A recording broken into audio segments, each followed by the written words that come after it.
The morning light filters through lace curtains, casting soft patterns on the oak floor of Margaret Carter's living room. At 68, her hands once steady as she inserted ives and bandaged wounds tremble slightly as she adjusts a framed photo on the mantel. A younger Margaret, beaming, holding a squirming toddler in a blue onesie. Asterisk first day in our forever home.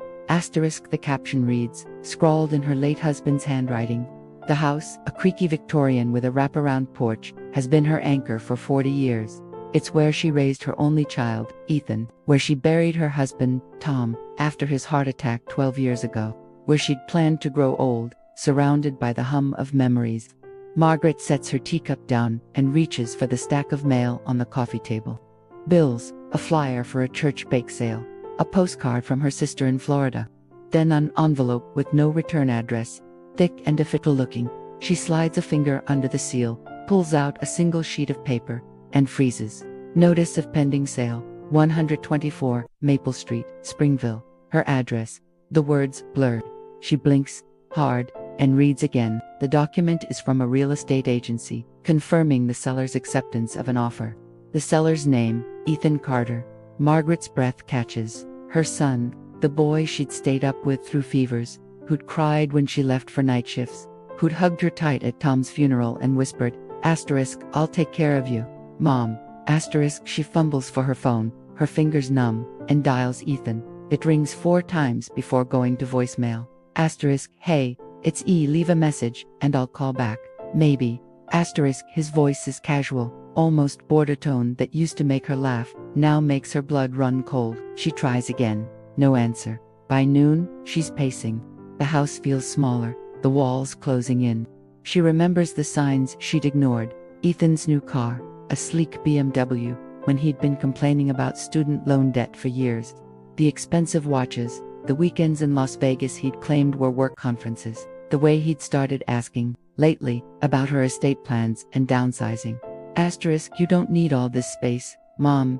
Asterisk, he'd said last month, grinning. Imagine a condo, no stairs, no yard work. Easy. Asterisk, she'd brushed it off. He was just being practical, right? At 2 p.m., the doorbell rings. Margaret jumps. She peers through the peephole and sees a woman in a tailored blazer, clipboard in hand, smiling brightly. A realtor. Margaret's hand hovers over the doorknob. Her first instinct is to slam the door, to scream, to demand answers. But years of nursing of staying calm in crisis kick in. She squares her shoulders, opens the door, and pastes on a polite smile. Can I help you? The realtor's smile falters. Oh, you must be Mrs. Carter. I'm Lisa Rodriguez, with Springville Homes. I'm here for the showing. Showing? Margaret's voice is steady, but her hands are shaking. I wasn't aware there was a showing scheduled. Lisa checks her clipboard. According to my files, the owner Ethan Carter approved a viewing for 2 p.m. The buyers are on their way.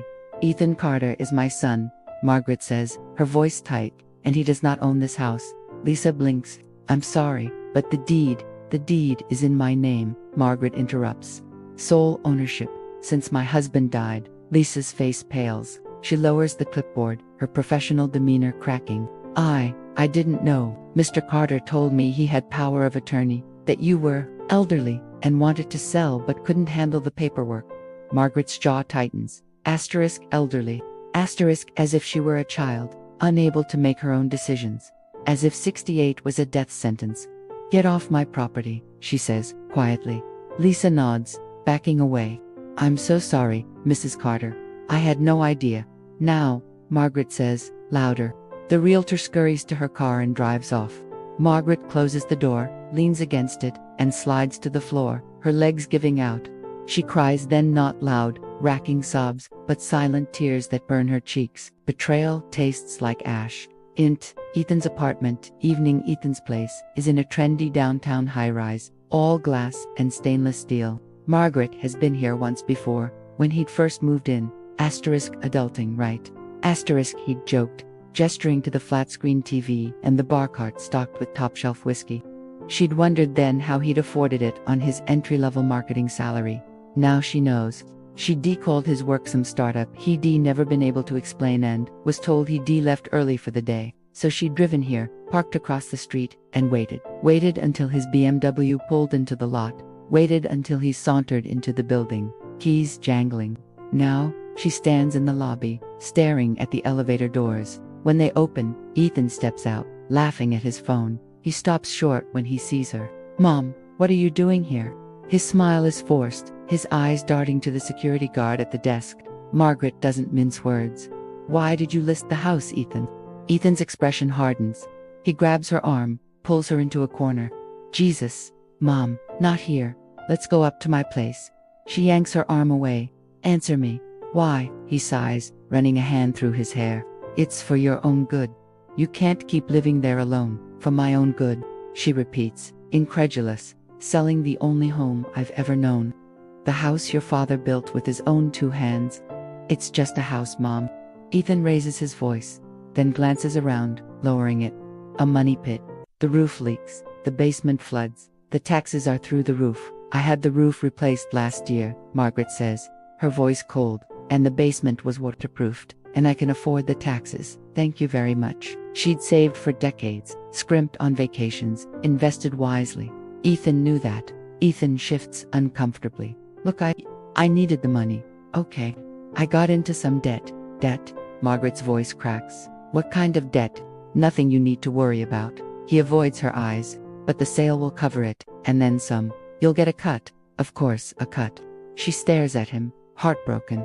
"That house isn't a cut, Ethan. It's my life. It's where I watched you take your first steps, where I kissed your scraped knees, where I sat with your father when he was dying.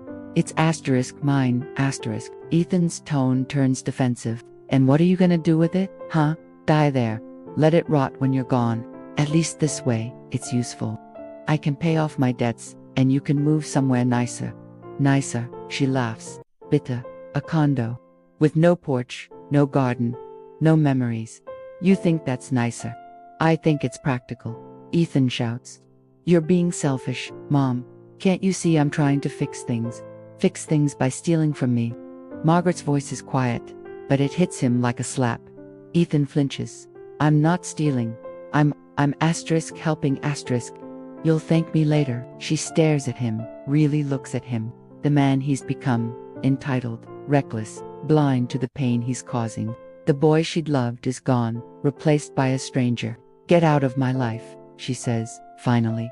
Ethan's eyes widen. "Mom, go," she says. "And don't come back to Maple Street. Not ever." She turns and walks out, her back straight, ignoring the tears streaming down her face. Margaret's kitchen night. Margaret sits at the kitchen table, a glass of water in front of her, the notice of pending sale spread out beside her. The house is silent, except for the ticking of the clock. Tom's old pocket watch, mounted on the wall. She'd found it in his drawer after he died, wound it up, and never let it stop. Asterisk, time heals. Asterisk, he used to say. Asterisk, not always, but sometimes. Asterisk, she picks up the phone and dials a number she'd memorized years ago when Tom first got sick. Rebecca Torres, attorney at law. A voice answers, crisp and professional. "Rebecca, it's Margaret Carter, from Springville." There's a pause, then, asterisk, "Margaret, it's good to hear from you. How have you been?" Asterisk, Margaret takes a deep breath. "I need your help, my son. He's trying to sell my house out from under me." She explains everything. The document, the realtor, Ethan's admission of debt, his claim that it was for her own good. Rebecca listens, no interruptions. When Margaret finishes, she says, asterisk, "First, take a breath. You're not losing the house. The deed is in your name, and Ethan has no legal right to sell it. That notice of pending sale is worthless. He forged your consent, or lied to the realtor. Either way, it's invalid." Asterisk, Margaret sags, relieved. "But what about the real estate agency? The buyers?" "I'll handle them. I'll send a cease and desist letter tomorrow. No more showings, no more negotiations. As for Ethan, we can press charges. If you want. Forgery, fraud, conversion of property, conversion, stealing. Legally, he tried to steal your home. But that's up to you. Do you want to press charges?" Margaret hesitates. Ethan is her son, her only child.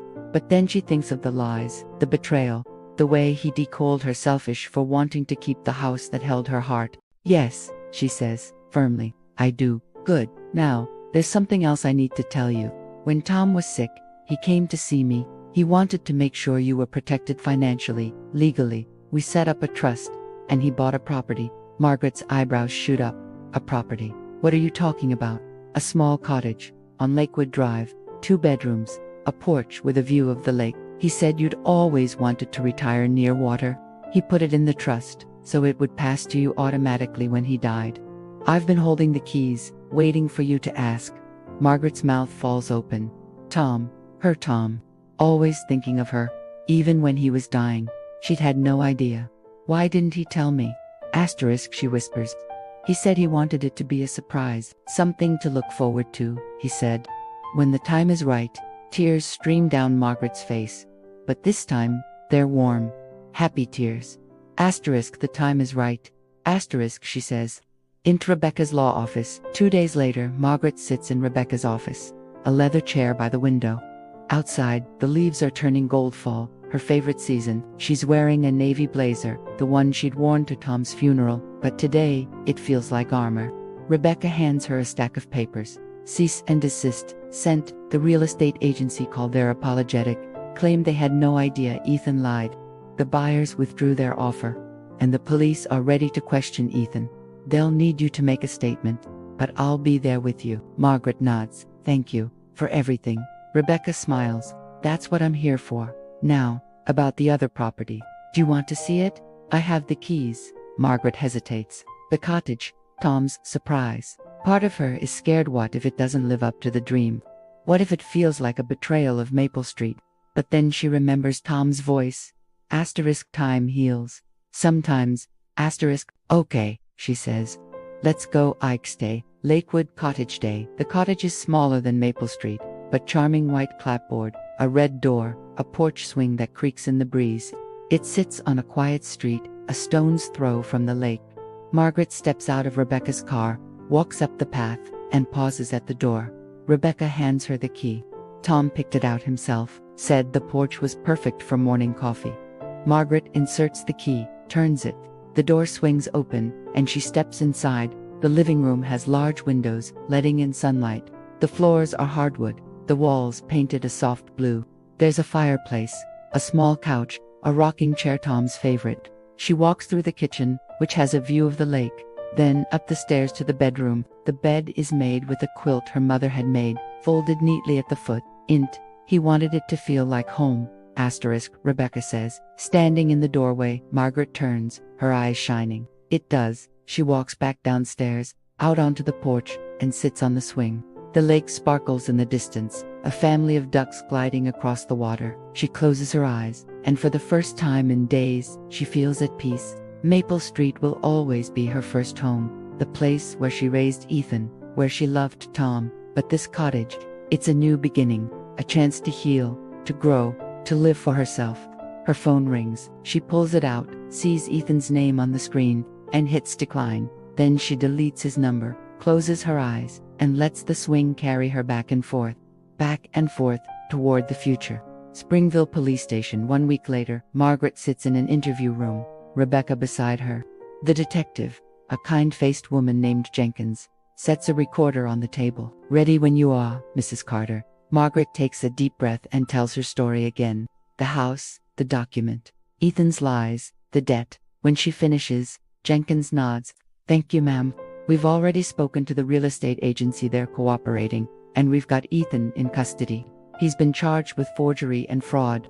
The DA is pushing for a plea deal, but we'll see. Margaret nods. I want him to understand what he did was wrong, not just legally, but morally. Jenkins sighs. I hope he does, but sometimes, people have to hit rock bottom before they change.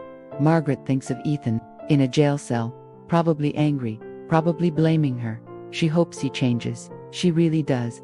But she also knows she can't fix him. That's his job. She stands, shakes Jenkins's hand. Thank you, detective. Anytime, Mrs. Carter, and I'm sorry about your son. Margaret smiles, sadly. Me too, but I'm okay. I've got a new porch to fix up. Lakewood Cottage. 6 months later, spring. The trees are blooming, the lake is warm, and Margaret is sitting on the porch of the cottage, a paintbrush in hand, painting the front door red. Her sister, Carol, sits beside her, sipping lemonade. Looks good, Carol says. Tom would have loved it. Margaret nods, smiling. I think he does. They'd had a small ceremony at the cottage last month, scattering Tom's ashes in the lake. It had felt right. The phone rings. Margaret checks it hits the hospital, where she's started volunteering twice a week. "Nurse Carter," she says, answering. "How can I help?" After she hangs up, Carol grins. "Back to saving lives, huh?" Margaret shrugs. "Just doing what I love." Ethan is in prison, serving a 2-year sentence. He'd tried to call her once, from jail, but she hadn't answered. She'd sent him a letter though, telling him she loved him, but that she couldn't forgive him yet. "Maybe someday," she wrote, "but not today." She looks out at the lake, the sun setting, painting the sky pink and orange. She thinks of Maple Street, of Tom, of Ethan as a little boy. Then she thinks of the cottage, of the future, of all the things she still wants to do. She stands, stretches, and sets down her paintbrush. "I think that's enough for today. Wanna order pizza?" Carol laughs. "Only if it's pepperoni and extra cheese." Margaret grins. "Deal." She walks inside, the screen door slamming shut behind her, and for the first time in a long time, she feels truly, deeply happy. The end.